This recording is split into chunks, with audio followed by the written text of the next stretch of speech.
જય માતાજી ડાયરા ને રામ રામ ને સીતારામ। આજના વિડીયોમાં હાર્દિક સ્વાગત છે બધાનું। તો મિત્રો આજે આપણે વારી ગયા હતા, વારી વર્ધીમાં ગયા હતા, વારીથી વર્તાવાળા છીએ અને આપણે વ્લોગ કર્યો છે સ્ટાર્ટ અને ચાલુ કર્યો છે મતલબમાં। અને અત્યારે આપણે જો આબિયાણા પુલમાંથી ઊભા છે, આબિયાણા પેલેસપુરા, અને ધોખર છે ચારી બાજુ જુઓ તમે, ચારી બાજુ ધોખર છે। અને આપણે આબિયાણાથી આવી રહ્યા છે ને ઘરે જઈ રહ્યા છે, રિક્ષા કરી છે સાઈડમાં પાર્ક। તમે મને એમ થયું કે આપણે એક લોકેશન લઈ લઈએ, વાતાવરણ સારું છે, બધું નુકસાન છે ખેડૂતને, સારો કેર વરસી ગયો છે। તો મિત્રો આ વિડીયો જોવા માટે ચેનલ સબસ્ક્રાઈબ કરજો અને શેર કરજો, વિડીયો ગમે તો લાઈક કરજો, બરાબર।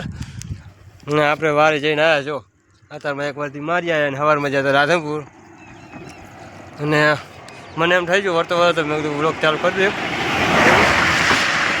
જો સાધન હેડે પુલ બહુ મોટો બનાવ્યો છો, કારણ કે અમારે અહીં છે ને રસ્તો સારો હોય રાધનપુર જવા માટે। અમે અહીં નીકળીએ છીએ, રામપુરા જાકીર મારથી જઈએ છીએ, કારણ કે એ બાજુમાં પેસેન્જર મળી રહે। આ બાજુ કોને ઉપરથી સાધન આવતા ને આગલા ગામડામાં, એટલે કે સ્ટેશન સાધન પડે એટલે કોઈ પેસેન્જર લેવા ના દે। તો હાલ આપણે બનાસ પુલ માથે છીએ, આબિયાણા પેલેસપુરા।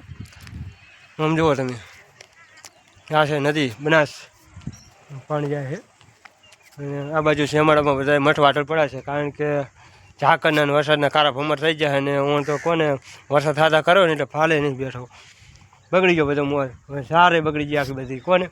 હવે બધા ખેડી કાસું પાકો વાટી અને ભેગું કરીને છે તો નરવા કરેલા છે, ઘણા વાવેરા, કોઈ રાયડા વાવેરા, રાયડા અમુકને ઉગી જાય, અમુકને હજુ તો નેટ બહાર નીકળેલા છે, બહુ પહોંચ પડ્યું હું તો ચાલો તાર હવે આપણે જઈએ ઘરે, કારણ કે સાંજનો સમય થઈ રહ્યો છે।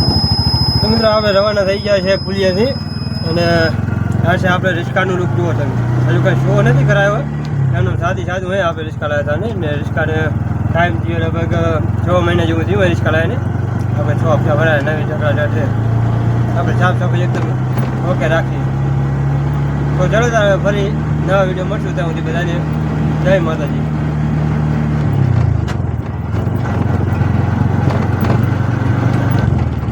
મિત્રો આ જુઓ તમે, આબિયાણાનો અને પેલેસપુરાનો અને અમારા ગામનો 3 ગામનો જમણો ભેગો થાય છે। તો રાયડા બધા આવડા થઈ ગયા જુઓ તમે, રાયડાનું વાવેતર છે, પાન છે, અને આમાં જુઓ તમે ઘણા વાયા છે, ઘણા હજુ બારા નીકળેલા માઠમાં, કારણ કે અમુક લીલા ક્ષેત્ર હતા ને તે બહુ પાન હમણાં જ વાયા છે, એટલે ઉત્તર થોડીક વાર લાગે। આ બાજુ જુઓ તમે વાળ આવી ગઈએ, અને આ છે પેલેસપુરા, આપણે ડાયરા છે પેલેસપુરા જવાનો રસ્તો છે, સિંગલપટ્ટી અને પેલાપુરાનો શેમાળો આવી ગયો છે, કારણ કે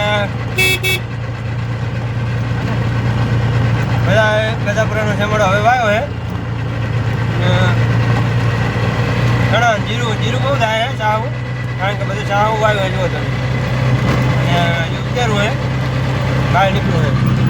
તો એના પછી છે ને આપણે અમારા ગામનો શેમાળો આવશે, કારણ કે સામે પવન ચક્કી દેખાડીએ હું તો કોને જે આહાડો મળ હતો ને આહાડો એ બધા બગડી ગયો હતા, બાજરી ઘણી વાળી હતી, સાહવી બાજરી બધી બગડી ગઈ હતી।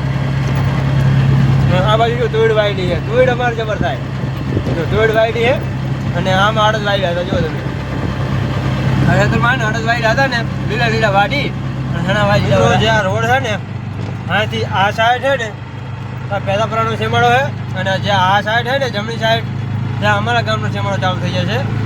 તો અમારે ગામના શેમાળામાં પહોંચી ગયા છે, તો અમારા ગામના શેમાળામાં કેવું વાવેતર રહે તમને દેખાડું, કારણ કે વરસાદે બગાડ્યું હતું પણ એમ કે થોડું સારું છે। કપા હતા ને કપાને એરંડા અમુક બધા છે, પાન વાયા હતા અમુકે, તો સિંગલપટ્ટી છે એટલે કોઈક સાધન આવે છે, અને વડાકા બહુ છે, વડાકા એટલે વાત જવા દેવા વડાકા એ આમ જો એટલે દેખાય નહીં સામે સાધન આવતું હોય, ઘણાથી મોટો વડાકો આગળ છે, આ ને ફૂલ વડાકો છે, અરે ફૂલ વડાકો જુઓ કઈ દેખાય છે। અને અહીં ને અમારા ગામની સેમ ચાલુ થઈ ગઈ જુઓ તમે, આ છે કપા અને આ બાજુ એરંડા છે જુઓ તમે, બધા એરંડા પાન વાવ્યા હતા ને સારા છે, અને આ બાજુ એરંડા છે અને કપા છે જુઓ તમે।